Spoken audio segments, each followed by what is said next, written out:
Okay, I was going to say, Yeah. get the platform. Yeah. All right, y'all. So what I'm talking about today is the standard, building men before championships. One thing y'all are going to notice big is a lot of the stuff that's said and that I'm going to talk about is literally both of y'all's put together, right? So when I was listening to you talk, and there's literally word for word same things in my slideshow and yours, and that's a blessing just to see myself surrounded with like-minded people, all right? The reason why I'm choosing the standard is because for me personally, the standard changes in a lot of programs every day. So the example that he used with, what if your best player is skipping reps and they're still balling out, but you're just letting it slide? You're going to see a quote that I have in here. Hang on, we'll go to the next slide. We can get to it. Or actually, go. All right.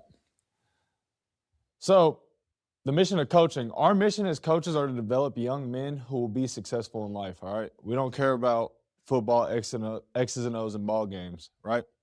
In this profession, we're often counselors more than ball coaches because that's what's required of us. Like we were talking about, we see so many sad stories and bad upbringings, especially me at Greenville.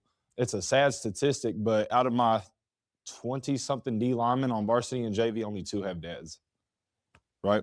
So how can we as coaches use this game to drive young men to be the best in every facet of life? Because every year we're going to get new players, and every year old players leave. Did those players leave better players or better men, right? That's the mission of coaching. Our primary job is to build men capable of winning at life. Winning is just evidence. If we win X's and O's while we're doing that, that's just cherry on top. It just makes the job a little bit better. You know what I'm saying? Winning is just evidence for that. So as a coach, are we chasing a check or delivering a purpose? All right. So coaches build culture and hold standards daily. The quote I was talking about, so like with our best player, if we're just letting him get by, the standard that we walk past is the standard that we accept. Every single little thing that happens, every interaction changes standard daily, changes culture daily, all right? So kids look up to us and they depend on us for their growth in the game and outside of the game. Coaches set the standards and drive the culture daily, and that can be really hard because kids watch every little thing we do. Like you said, how you said your first year you were trying to be like the know-it-all coach, and the kids start looking at you a little sideways. They'll hold it above your head too. If they see something or they see like you're having a bad day and you just snap off on a kid, they're going to remember it. They're going to hold it above your head. Kids see every little thing that we do. They're really smart, right? And they're only getting smarter. So when we do that, or whatever our behaviors and our decisions are, that's what they use to drive their decisions, that drive their behaviors. Upholding a standard and never letting it change is the most important thing that we can do as coaches. And that's why I chose this topic, because I've seen coaches, head coaches, coordinators, assistant coaches move that goalpost every day. They change their standard all the time. Nothing's ever consistent. When nothing's consistent, he's getting disciplined for this, but I didn't have to. Or the kid who was on the front page, oh, I'm Buki. I don't got to. I'm the best player. No, like the best for me as a coach, the best player is the first one I'm flushing. I'm about to make an example, right? So every interaction strengthens or weakens your culture. How you correct effort, how you talk about one another, how you greet kids, how we respond when things don't go our way, what actions get celebrated, what gets ignored. Again, the standard that we walk past is the standard that we accept as a program. All right. So just still piggybacking off of that, as coaches, we can find a way to build and create standards is celebrating the small wins, like you said, Trail, and emphasizing the little mistakes, because how we do one thing is how we do everything. This helps drive the behaviors that we want in our young men and helps shape the cultures that uphold our standards. When you start emphasizing the little things, you start to realize there are no little things. Everything matters. So celebrate things like attendance, grade, effort, hustle, helping teammates, cleaning up the locker room, respecting teachers and peers. After you start emphasizing these behaviors and celebrating those small wins, it becomes a lifestyle. It's secondhand nature to them. They're not even thinking about, oh, I did something good today. I cleaned up. No, oh, there's trash on the floor. I'm picking it up. This is my home. Oh, my teammate's not doing good. Let me go make sure he's all right. It's just secondhand nature. Whenever they start doing that, that's the right way of living. It's the only way of living. And that helps our young men start winning, and winning ends up becoming the result, not the goal. We don't have to hope to win a game. It's just, we're going to go win this game because we're doing the right thing all the time. That's culture and standard. All right, so the mirror principle. This one's huge, and we've talked about this in all 3 presentations now. Would you want a roster full of players that live and think like you right now? Would you want all your players to be just like you, right, as a head coach? Or as a defensive coordinator, would you want all your defensive players to think like Jalen Freeman, right? Do you want them to have the same habits as you? Because your habits and impact affect the culture because kids pick up on what we do. They imitate their coaches. Straight up, they imitate us. So whatever mindset we're implementing, for me, the D-line, the whole D-line manual, and the thing that I say is I want us to be the best unit on the field at all times. I want us to have the highest grades. I want us to be the meanest, toughest. I want us to be the most violent. I want us running to the ball. Y'all know how I play. I'm wide receiver screens. I'm trying to go get that. I want the D-line to jump out on film. I want them to be the first ones on the field, last ones off. That's the mindset I want to instill into them to the point to where now the older guys are telling the younger, they're leading by example for the younger guys. Because if you're late, they're late. Like I told you at my first spot, head coach walking in 3 minutes before the workout start, coordinators walking in 3 minutes after meetings start. Kids start doing the same thing. That's the standard that they let slide. If you complain, they'll complain. If you loaf, they loaf. Energy and attitude is contagious. People often say, oh, you can't coach effort. I can't coach effort. You can influence it though. You can for sure influence effort, energy, and attitude. I'm still in that. You can influence it. You can't coach it, but you can influence it. All right. Character isn't built during adversity. Adversity reveals the character that you've already built. Our job is preparing players before adversity arrives. All right. So this is something I wrote down last night whenever I was thinking about this. Many athletes believe something is wrong when things get hard. Great cultures teach us that adversity is part of the expectation, not the exception. All right. Football is a hard game. Atterbury said it all the time. It's a weird shape. It's going to bounce many different directions. It's a roller coaster. You're going to have highs. You're going to have lows. We played Harding in 2021. We were on their ass, 21-0. All of a sudden, we were losing 28-21, right, going into the fourth quarter. There's highs and lows in everything. We have to teach our kids how to keep their composure, how to keep their emotions in check, his EQ, like he was saying. How can we keep players level-headed in serious moments? So I'm like Coach Coleman, man. During practice, I'm intense.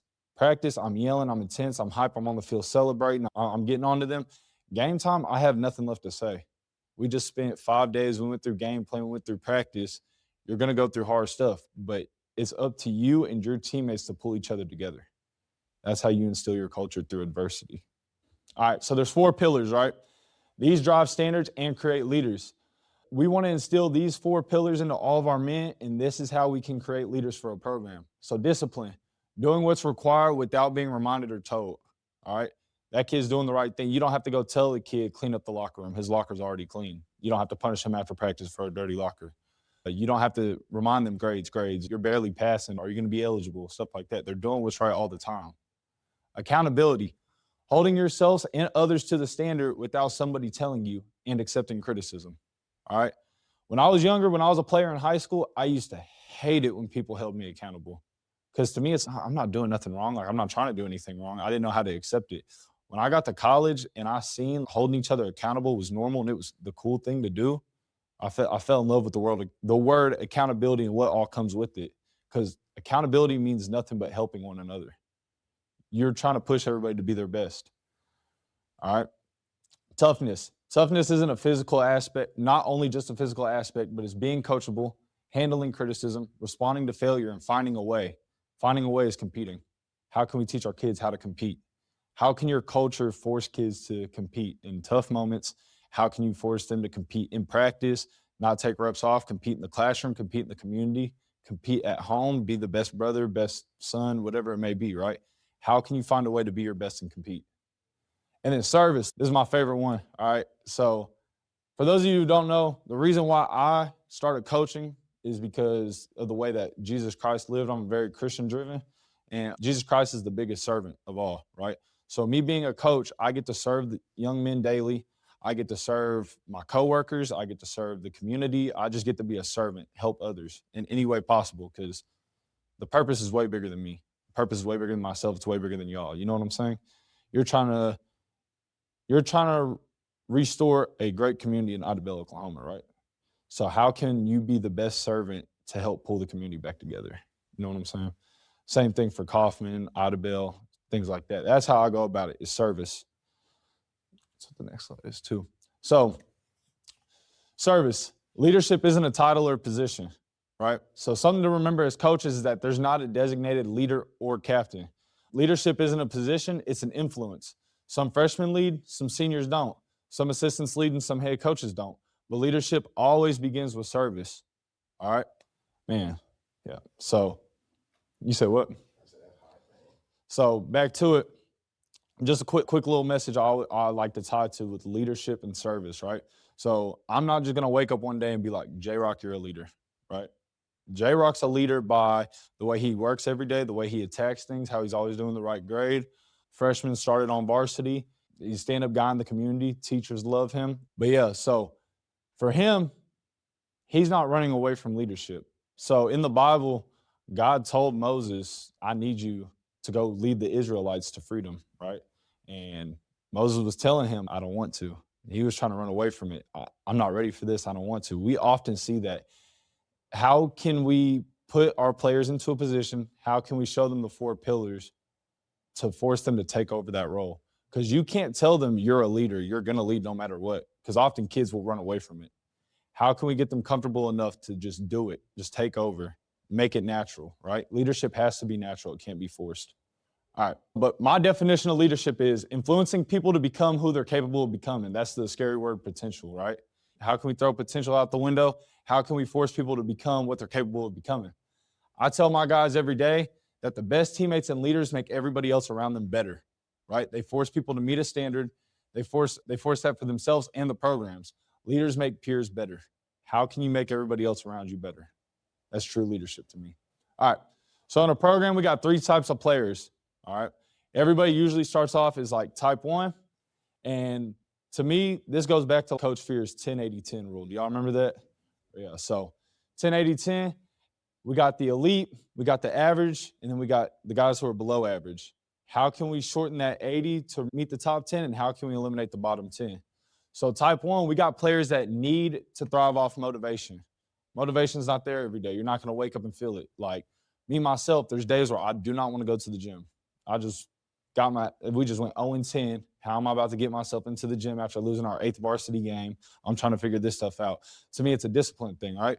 These kids, they perform based off emotion or a moment. They lack discipline, accountability, and they don't have the mental toughness. They lack the 4 pillars that we're looking for in those kids. Type 2, players that need accountability. They'll work just because somebody is watching them or asking them to.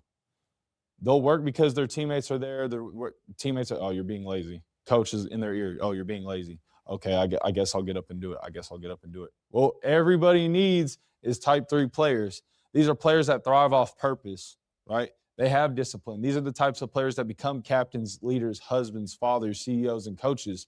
These are the players that we're trying to create. The reason that they thrive off purpose is because they have a why, right? They've bought in. They believe in what you're trying to teach them. When we can create our type 3 players, you're doing right as a coach. They're following the standards and the culture. All right. And then this leads into whenever you have leaders, every successful program is player-led. Once we have developed leaders in our program, we let them work. There's no reason to keep going back and trying to fix something that isn't broken, right? They've bought in. They understand it. They're holding people accountable. They're the coach on the field, right? Every successful program that is a championship level program is player-led. These leaders are the ones who uphold standards and force their teammates and peers to meet those standards. That's culture. Kids are going to listen to kids easier than they are coaches. Like he said, like Trail said, players already think that they're better than the coaches. They think they know everything. But if their best friend is telling them like, no, you're not doing that right, or no, you need to do it like this, or get in your playbook, stop skipping reps, things like that. They're going to listen. That's their peers. That's people that they have to go sit in class with. They're getting chewed out by their peers in 4th period, 5th period. They're sitting in English class together. They're going to listen to them more than they will the coaches. All right. And standard in culture beats talent all the time. Programs become great because of the culture. This teaches every new player how things are done.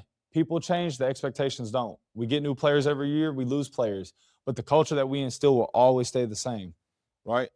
When those juniors become seniors, they're going to teach those freshmen the way of Audubell football or the way of Kaufman football, the way of Greenville football. We've already instilled the culture. It's time for our leaders to take over and run their program.